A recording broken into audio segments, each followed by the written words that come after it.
न जानामि योगं जपं नैव पूजा न तोऽहं सदा सर्वदा शम्भुतुभ्यं जराजन्म दुःखोदतातप्यमानं प्रभो पाहि आपन्नमामीश शम्भो प्रभो पाहि आपन्नमामीश शम्भो नमामि शमीशाननिर्वाणरूपं विभुं व्यापकं ब्रह्मवेदस्वरूपं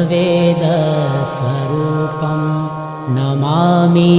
शमीशाननिर्वाणरूपं विभुं व्यापकं ब्रह्मवेदस्वरूपं विभुं व्यापकं ब्रह्मवेद